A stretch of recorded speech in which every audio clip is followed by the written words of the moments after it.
నమస్తే జిల్లావాణి న్యూస్ కు స్వాగతం. నా పేరు తరంగిణి. ముందుగా హెడ్లైన్స్ చూద్దాం. కనకాపురిలో స్వర్ణోత్సవ సంబరాలు 1975 10th క్లాస్ బ్యాచ్ ఆత్మీయత కలయిక ఎంతో ఘనంగా అనకాపల్లి మున్సిపల్ పెదాయి స్కూల్లో నిర్వహించారు. స్వర్ణోత్సవ వేడుకలకు ముఖ్య అతిథిగా స్థానిక శాసనసభ్యులు కొనతాల రామకృష్ణ విచ్చేశారు. కొనతాల రామకృష్ణకి స్వర్ణోత్సవ కమిటీ సభ్యులు ఘనంగా స్వాగతం పలికారు. పెద్ద హైస్కూల్ ప్రాంగణంలో నేతాజీ సుభాష్ చంద్రబోస్ విగ్రహావిష్కరణ కొనతాల చేతుల మీదుగా ఆవిష్కరించారు.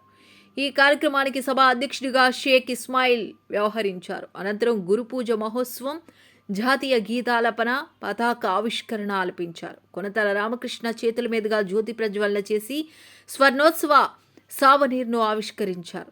గురువులను ఘనంగా సత్కరించారు. గోల్డెన్ జూబ్లీ సెలబ్రేషన్స్ కమిటీ శాసనసభ్యులు కొనతాల రామకృష్ణని ఘనంగా సత్కరించి మెమోంటోని అందజేశారు. రామకృష్ణ మాట్లాడుతూ ఇలాంటి కార్యక్రమాలు పూర్వపు విద్యార్థులు చేయడం ఎంతో ఆనందంగా ఉందని అన్నారు. ఆత్మీయ కలయికలు పాత రోజులు గుర్తుకొస్తున్నాయని అక్కడ వచ్చిన వారిని కొనియాడారు. ఈ కార్యక్రమంలో విశిష్ట అతిథులు జీవీఎంసీ జోనల్ కమిషనర్ కె చక్రవర్తి, జిల్లా ఇంటర్మీడియట్ విద్యాశాఖ అధికారి మద్దిలి వినోద్ బాబు, ప్రత్యేక అతిథులు డాక్టర్ మల్లా భాస్కర్ రావు, జీవీఎస్ భాస్కర్ రావు, గ్రంథి గణేష్, ఎం నౌకయ్య శెట్టి, గోల్డెన్ జూబ్లీ కార్యవర్గం గౌరవ అధ్యక్షులు బిల్లా రామకృష్ణ, అధ్యక్షులు షేక్ ఇస్మాయిల్, ప్రధాన కార్యదర్శి మల్లా లోకేశ్వరరావు, కోశాధికారి రాపేటి నారాయణరావు, పూర్వపు విద్యార్థులు విద్యార్థినులు పాల్గొన్నారు. నిమ్హాన్స్ అన్నది దానికి సంబంధించి అది ఒకటే స్పెషాలిటీ హాస్పిటల్ దేశంలో, అంత గొప్ప హాస్పిటల్. నిమ్హాన్స్లో చేసినటువంటి ఒక మంచి డాక్టర్గా పేరు పొంది ఉన్నటువంటి వ్యక్తి. నాకు మీ బ్యాచ్ అని ఇప్పుడే తెలుసు నాకు, కానీ చాలా మంచి డాక్టర్గా అటువంటి ప్రతిష్టాకరమైనటువంటి ఏం సెట్ అవుతుందో ఢిల్లీ నిమ్హాన్స్ అంటే న్యూరో సంబంధించి అది national institute of medical neuro sciences NIMHANS అని అటువంటి సంస్థలో పనిచేసినటువంటి వ్యక్తి ఈ మధ్య రిటైర్ అయ్యారు. ఇంకా అటువంటి వాళ్ళు ఇంకా గొప్ప వాళ్ళు మన గరిబెల రామకృష్ణ గారు. ఆయన చూస్తే మేము ఈ స్కూల్ కాకపోయినా మేము కూడా భయపడేవాళ్ళం ఆయన చూస్తే. మరి బహుశా మీకు కూడా ఐడియా ఉంటుంది. ఆయన చూసి చాలా మంది భయం. అంటే మ్యాథమెటిక్స్ టీచర్ చాలా గట్టిగా ఉండేవారు, గట్టిగా కుట్టేవారు కూడా. ఈరోజు మనం అందరం దెబ్బలు తిన్నాం కాబట్టి ఇలా ఉన్నాం. ఇప్పుడు దెబ్బలు తట్టలేదు కాబట్టి ఇప్పుడు ఈ తరమాలో వాళ్ళు పాడవుతున్నారు, అంతే కదండి. ఇప్పుడు పిల్లలు కొట్టడానికి ఎవరైనా ఒప్పుకుంటున్నారు పేరెంట్స్. ముందు మనం చేయాల్సింది ఏంటంటే మొదట మన పిల్లలకి అంటే పిల్లలు కాదు, ఇప్పుడు మీరు మనవాళ్ళుగా చూస్తారు, మీ మనవాళ్ళు సరైనటువంటి మార్గంలో పెట్టాల్సిన బాధ్యత. ఎందుకంటే నెక్స్ట్ జనరేషన్ ఈ దేశానికి ఉపయోగపడేటువంటి మంచి తరం తయారు చేయాలి. తరం తయారు చేసినప్పుడు దేశం తప్పనిసరిగా ఈ దేశాన్ని తయారు చేసిన వాళ్ళు అవుతాం. ఎందుకంటే మన దేశం గొప్పతనం ఏంటంటే మనకి యంగెస్ట్ జనరేషన్ ఉన్నటువంటి దేశం ప్రపంచంలో ఏదైనా ఉన్నదంటే అది భారతదేశం మాత్రమే. 30 సంవత్సరాల లోపల ఉన్నటువంటి వాళ్ళు చాలా ఎక్కువ మంది జనాభా ఉన్నారు కాబట్టి ఈ దేశానికి అంత అభివృద్ధి బాటలో మరి మోడీ గారి నాయకత్వం మనం 4వ అతిపెద్ద ఆర్థిక వ్యవస్థగా ఈ దేశం పరిస్థితి వస్తుంది. మన యువతరాన్ని తప్పుడు మార్గంలో తీసుకొని వెళ్ళి వాళ్ళు పాడు చేసే ప్రక్రియలు అంతర్జాతీయ స్థాయిలో జరుగుతూ ఉన్నాయి. దీన్ని అరికట్టాల్సినటువంటి అవసరం ఎంతైనా ఉంది. అరికట్టాలంటే మీరు చేయాల్సింది నా సూచన ఏంటంటే, మేమేమనుకుంటున్నామంటే ఒకసారి స్కూల్స్ అన్ని పెట్టి ముందు అనకాపల్లిలో ఉన్నటువంటి ఈ స్కూల్స్ ఏవైతే ఉన్నాయో టౌన్లో ఉన్న స్కూల్స్కి ముందు పిల్లలకి చదువుతో పాటు మంచి క్రమశిక్షణ, యోగా కానీ, సాంస్కృతిక కార్యక్రమాలు, లలిత కళలు కానీ, సంగీతం కానీ, వీటిలో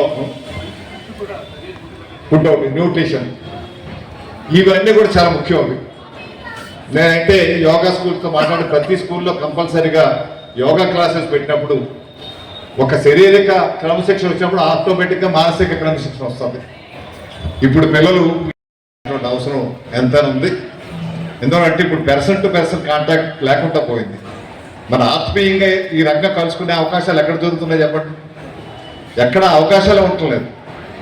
అందువల్ల ఇటువంటి అవకాశాలను ఉపయోగించుకొని మనం కలిసి, ఎందుకంటే ఇప్పుడు ఉన్న వాళ్ళంతా కూడా పిల్లల్ని ఎట్టగా చూడలేకపోయారు కాబట్టి దైనందిక జీవితంలో పిల్లల్ని చూసే అవకాశం చాలా తక్కువ మంది పేరెంట్స్ ఉంటారు.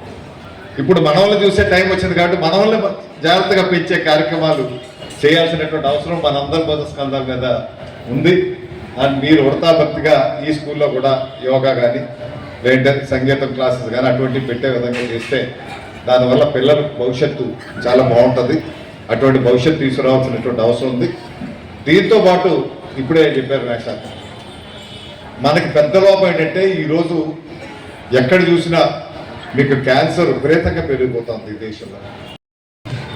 న్యూరో సమస్యలు లేదా నెఫ్రాలజీ, కిడ్నీ సమస్యలు ఇవన్నీ విపరీతంగా వస్తున్నాయంటే మనం తీసుకున్నటువంటి ఆహారం పూర్తిగా కలుషితమైనటువంటి ఆహారాలు తీసుకుంటున్నాం. మనంతా మనం వాడుతున్నటువంటి నూనె కానీ మనం వాడుతున్న ఏదైనా సరే ప్రతిదీ కలుషితం అయిపోయినటువంటి పరిస్థితుల్లో ఉంది.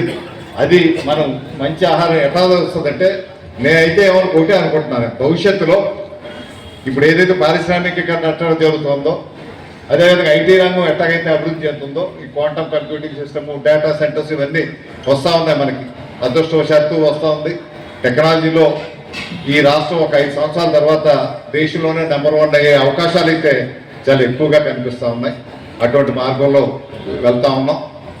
ఒకవైపు టెక్నాలజీ ఉపయోగించుకుంటూనే భవిష్యత్తులో ఇప్పుడు ఇండస్ట్రియలైజేషన్ ఎట్లాగైతే అయిందో ఒక 20-25 సంవత్సరాల తర్వాత మనకు అప్పుడు ఇండస్ట్రియలైజేషన్ ఏముంటుందంటే వ్యవసాయం ఇండస్ట్రియలైజ్ అవుతుంది. అప్పుడు వ్యవసాయం పారిశ్రామికీకరణ అవ్వాల్సినటువంటి అవసరం ఉంది. లేదంటే మన తిండి గింజలు కూడా పండించే వాళ్ళు ఎవరు కూడా ఉండరు. గ్రామాల్లో అయితే వ్యవసాయం చేయడానికి ఎవరు కూడా ముందుకు రావట్లేదు. నేను ఒకటే ఇప్పుడు మీరు చెప్పేది ఒక శ్లోకం కూడా చేయించారు, వ్యవసాయదారుడు కూడా చెప్పిందట. ఎందుకంటే చాలా ముఖ్యం. అది ఇప్పుడు తెలియదు మనకి. ఇంకొక 20 సంవత్సరాల తర్వాత పండించేవాడు లేక, తినడానికి నాణ్యమైనటువంటి తిండి లేక విదేశాల నుంచి దిగుమతి చేసుకునేటువంటి పరిస్థితి రాకుండా ఉండాలంటే మన దేశంలో ఉన్నటువంటి గొప్ప వనరులు ఉన్నాయి.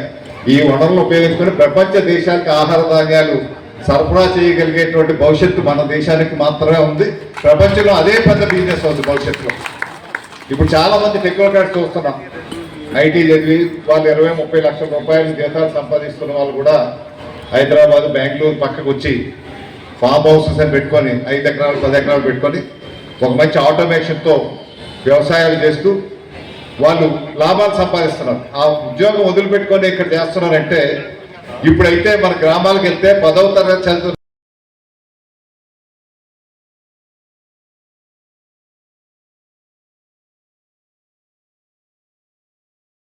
ఇంత కష్టపడి మీలాగే దేశ విదేశాల నుంచి వచ్చే మన ముగ్గురం కూడా అని చెప్తున్నప్పుడు అనుకోకుండా బయటకు వచ్చిన తర్వాత ఒక అబ్బాయి కనిపిస్తాడు.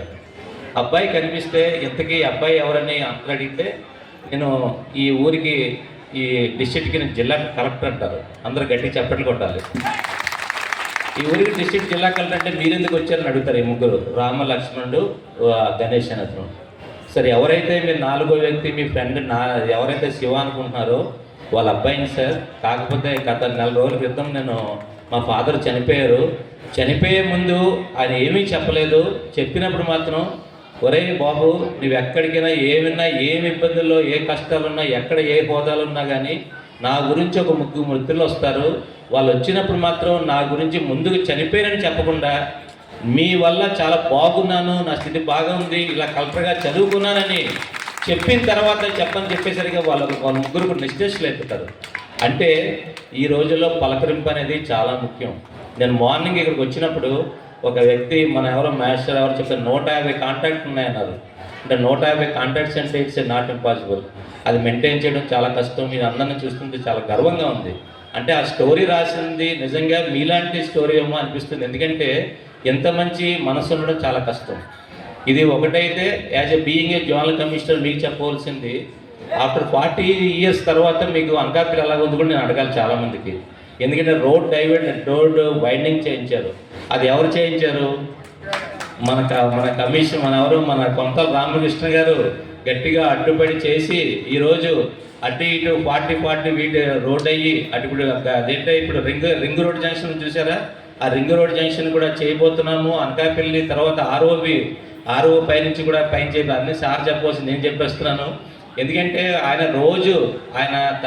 ఆలోచన ఎలా ఉంటుందంటే అనకాపల్లిని ఏ విధంగా తీర్చిదిద్దితే పౌరులందరూ బాగుంటారు, ఫర్ ఎవర్ మెమోరీస్ ఉండాలంటే what action will be taken అనేది అది ఎప్పుడు ఉంటారు. నేను as a being a zonal commissioner వచ్చిన తర్వాత నేను చేస్తున్న శానిటేషన్ కానీ మార్నింగ్ వెళ్తున్నప్పుడు అంతా ఎంత ప్రజల్లోకి వెళ్తున్నా కానీ జనాలు చాలా ఆశ్చర్యపోతున్నారు. అదృష్టంగా ఫీల్ అవుతున్నాను. అంటే మీరు అందరూ కూడా నాకు ఎలా కనపడుతున్నారంటే 65 కాదు 25లా కనపడుతున్నారు. కానీ మరొక్క అరగంట గంటలో మీ అందరూ కూడా 15లోకి వెళ్ళిపోతారు. ఇంక అందులో నో డౌట్.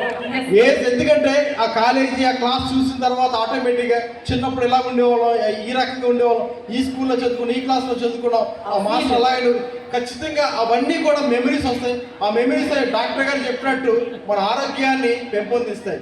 అంటే ఇక్కడ ఉన్నటువంటి మీరు మర్చిపోతారు, ఈ 65లో ఉన్నారన్న విషయం మీరు మర్చిపోతారు. ఇంకా అవసరమైతే డ్యాన్సులు పాటలు ఏ రకంగా సరే అప్పుడు ఏ ఎంజాయ్మెంట్ చేశారు అదే ఎంజాయ్మెంట్ ఖచ్చితంగా మీరు చేస్తారు నేను చెప్తున్నాను. ఎందుకంటే మేము కూడాను ఒక బ్యాచ్ ఏర్పాటు చేసుకున్నాం గోపాలపట్నం హై స్కూల్లో. మేము ఏం చేసామంటే సార్ ఇందాలు అడిగినట్టు మళ్ళీ నెక్స్ట్ అలా కాదు, ఒక మంత్ పెట్టుకున్నాం, అక్టోబర్ పెట్టుకున్నాం. అక్టోబర్ 3వ ఆదివారం ప్రతి సంవత్సరం ఖచ్చితంగా కలవాల్సిందే. మేము 14 సంవత్సరాలు బట్టి ఇప్పుడు కలుస్తూ ఉన్నాం. ఇంకా ఫ్యూచర్లో కూడా మేము కలవాలని కోరుకుంటున్నాం. అంటే సార్ చెప్పారు కదా, చిన్న ఉడతా భక్తిగా సజెషన్ తప్పించి మీకు చెప్పేటంత గొప్పవాడినేం కాదు. కానీ అంటే మనం చెయ్యాలంటే ప్రతి ఎవ్రీ ఇయర్ ఖచ్చితంగా చేస్తే ఆ సపోర్ట్ ఉంటుంది, ఆ స్కూల్ బాగుపడుతుంది, మన అనకాపల్లి జిల్లా బాగుపడుతుంది. కనుక మీరందరూ నిజంగా చాలా గొప్ప వ్యక్తులు.